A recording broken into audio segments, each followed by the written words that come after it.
North Korea's geographical location is the first factor contributing to the difficulty of escaping the country.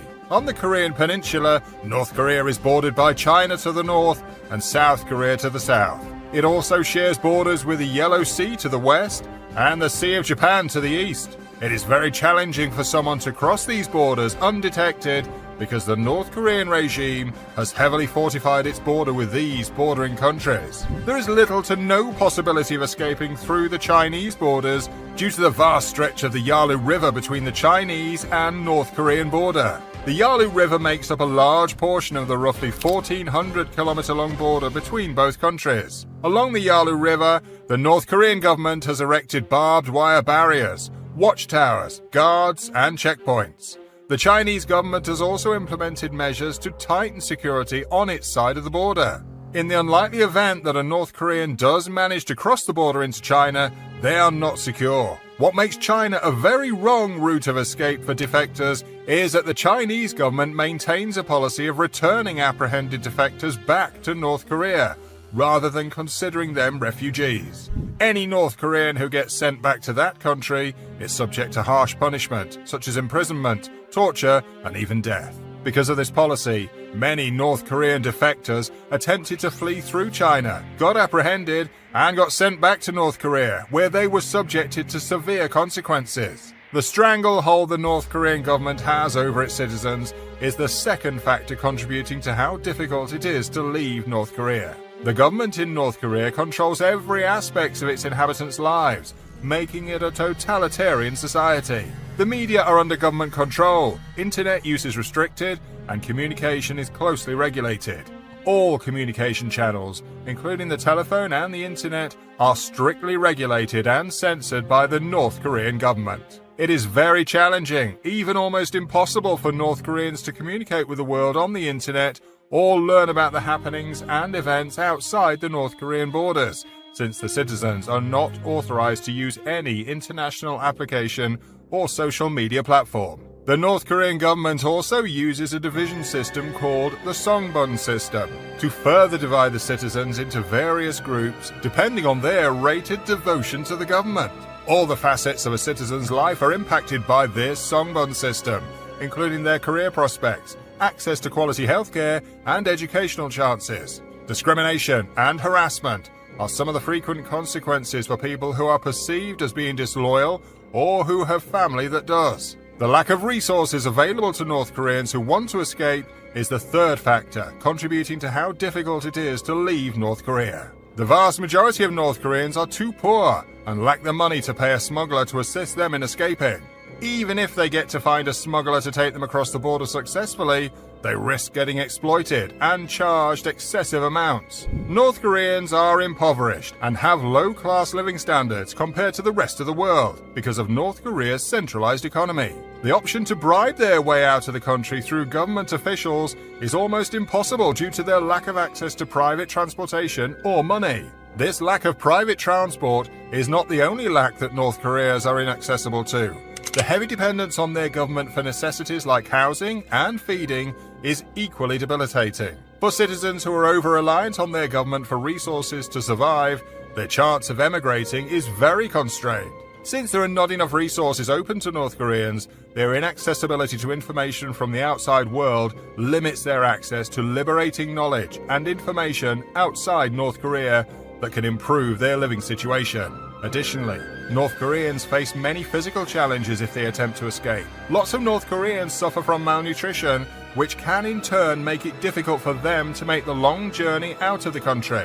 Many North Koreans suffer from malnutrition and are not in the good physical state necessary to make a long journey on foot. The terrain in North Korea is also rugged, with mountains and forests that make it difficult to travel without a good physical state.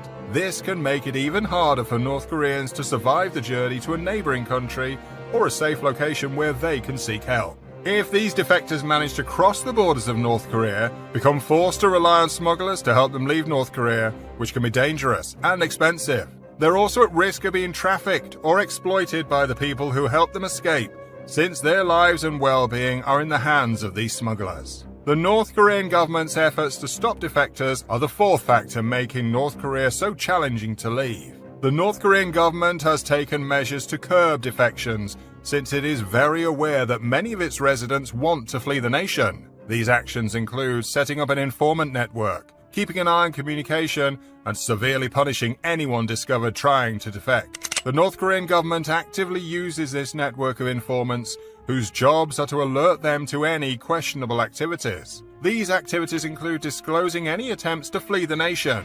When North Koreans get caught attempting to escape, they and their families get subjected to harsh punishment, including detention in one of North Korea's notorious labor camps. Many North Koreans find it impossible to consider leaving the nation, since the government aggressively fosters a cult of personality around its leaders by portraying them as infallible and all-knowing. The North Korean government does not take the attempts to escape the country very lightly at all. The harsh penalties of going to jail, forced labor, and execution are not only what keeps the citizens in check, but the government's policy known as the 3 generations of punishments. The 3 generations of punishment policy means that not just the defectors are punished, but their 3rd generations of relatives get punished alongside them. The punishment not only affects the person trying to escape, but their family members, who can be sent to prison camps or subjected to forced labor. This policy of collective punishment was implemented by the North Korean government to deter people from attempting to escape or defect. One well-known case is the story of Oh Nam, a North Korean scientist who defected to South Korea in 1986. After he fled the country, the North Korean government imprisoned his wife, Shin Suk-ja, and 2 daughters, Oh Hae-won and Oh Koo-won, to use them as bargaining chips to pressure him to return. The family was held in a political prison camp, subjected to forced labor and brutal physical and psychological abuse. Shin Suk-ja and her 2 daughters were eventually released in 1989. But Oh Nam did not learn of their release until 15 years later, in 2004, when he was able to contact them through a journalist who had traveled to North Korea. Oh Nam has since become an advocate for human rights in North Korea and has testified about the conditions in the country's prison camps before the United Nations. The social and cultural barriers faced by the refugees are the 5th factor that make North Korea very challenging to escape. Loyalty to the ruling government and the nation is a culture deeply ingrained in North Korean citizens. This is why attempts to escape from the country are not only seen as a crime to the nation, but as a betrayal of the defectors' family and their community.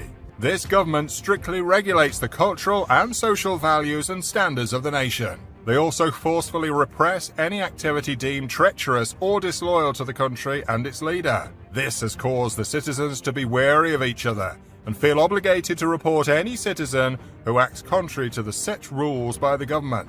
This makes it very challenging for citizens under this strain to confide in other citizens about their plans to flee or to put their faith in others to smuggle them safely. North Koreans who make it to South Korea also face many challenges.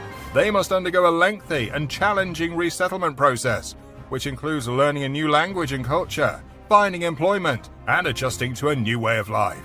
They may also face discrimination and prejudice from some South Koreans who view them as inferior or uneducated. North Korean women are particularly vulnerable to being trafficked for forced labor or sexual exploitation. And that's a wrap on today's video. Let us know in the comments section how you would have coped if you were living in North Korea. We hope you enjoyed this video and learned something new today. And as always, keep exploring.